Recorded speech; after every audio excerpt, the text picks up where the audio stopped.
সম্মানিত শ্রোতা,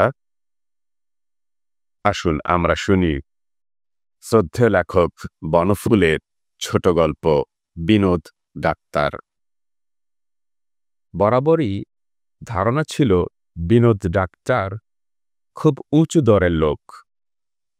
চিকিৎসক হিসেবে এ অঞ্চলে ওর জোড়া নেই। তাছাড়া লোক চমৎকার, গরিবের মা বাপ। বর্ধমানের কাছে এক পাড়াগাঁয়ে ওর বাড়ি। বছর 4 আগে এখানে এসেছিলেন প্র্যাকটিস করতে। এসেই বেশ জমিয়ে ফেলেছেন। শহরের মাঝখানে জমি কিনে বাড়ি করতে শুরু করেছেন।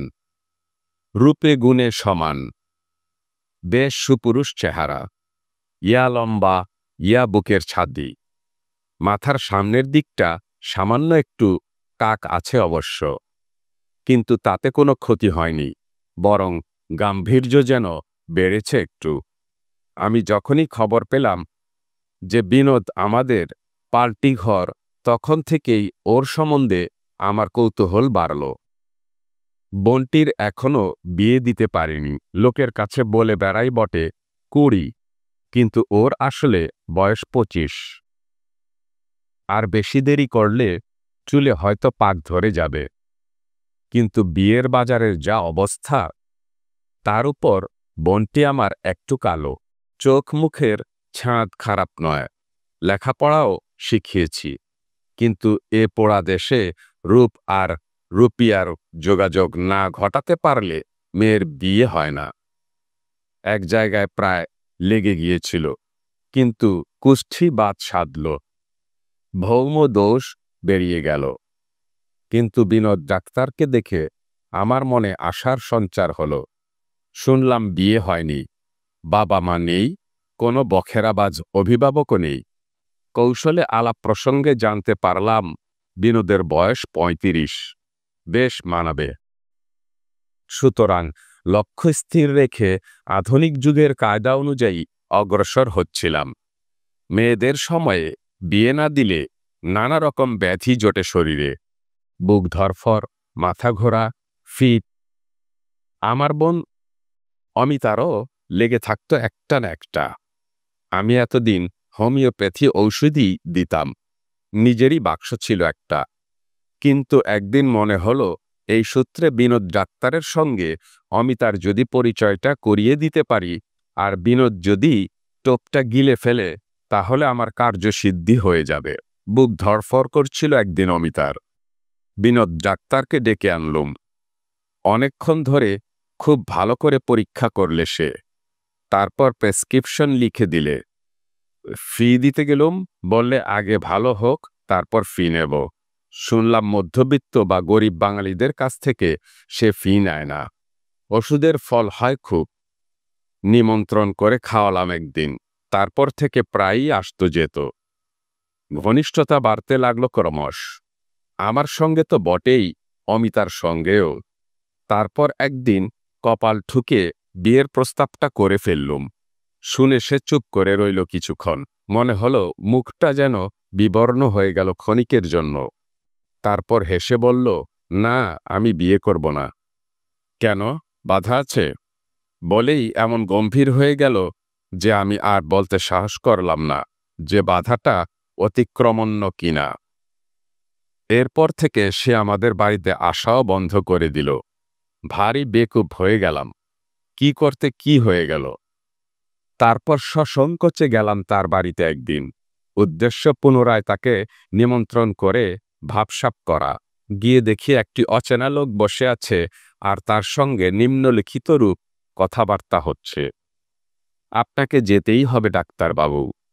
কলকাতায় কত বড় বড় ডাক্তার আছেন, সেখানে আমার যাবার তো কোনো দরকার নেই। কিন্তু তিনি আপনাকে ছাড়া আর কারোকে দিয়ে চিকিৎসা করাবেন না। মুখ দিয়ে রক্ত উঠছে, জ্বরও হয় রোজ, কিন্তু তিনি অন্য কোনো ডাক্তারকে কাছে ঘেঁষতে দেন না। এর মানে কি? সে আপনি গেলে হয়তো বুঝতে পারবেন। আমি তো তা জানি না, আমি চাকর মাত্র। আচ্ছা, ঠিকানাটা রেখে যান, আজ না পারি কাল যাব। ভদ্রলোক ঠিকানাটা লিখে দিলেন একখানা কাগজে। আমিও দেখলাম ঠিকানাটা। দিন 7 বিনোদ ডাক্তার আর ফিরলই না। যখন ফিরল তখন একটি মেয়ে সঙ্গে করে। শুধু তাই নয়, মেয়েটির সঙ্গে বাস করতে লাগল। তাজ্জব বনে গেলাম আমি। গেল রুগী দেখতে, ফিরল একটা মেয়ে সঙ্গে করে। তারপর শুনল মেয়েটাকে নিয়ে ধরমপুর স্যানাটোরিয়ামে যাচ্ছে। কোথা থেকে ভাগিয়ে নিয়ে এলো এই ঘাটের মরাটাকে? কিন্তু সামনাসামনি এ কথা জিজ্ঞাসা করা যায় না। দিন কয়েক পরে নিজেরই একটা কাজে কলকাতা যেতে হয়েছিল। সেই ঠিকানাটা মনে হলো। গেলাম সেখানে। দেখলাম প্রকাণ্ড বাড়ি, গেটে দারোয়ান রয়েছে। ভেতরে খবর পাঠালাম যে বিশেষ প্রয়োজনে একবার দেখা করতে চাই। দারোয়ান আমাকে বৈঠকখানায় নিয়ে গেল। দেখলাম দিব্যকান্তি একটি ভদ্রলোক বসে আছেন। ধবধবে ফর্সা রং, চোখ দুটি টকটকে লাল। কি চান? আমি বিনোদ ডাক্তারের খবর নিতে এসেছি। কি খবর? আমার বোনের সঙ্গে তার বিয়ের সম্বন্ধ করেছিলাম, কিন্তু তিনি বিয়ে করেননি, এই তো? আজ্ঞে হ্যাঁ। করলে আমি হাতে স্বর্গ পেতাম।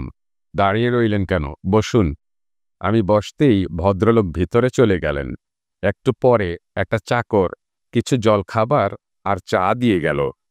ভদ্রলোকের দেখা আর পেলাম না। কিন্তু আসল খবরটা জোগাড় করতে বিলম্ব হলো না আমার।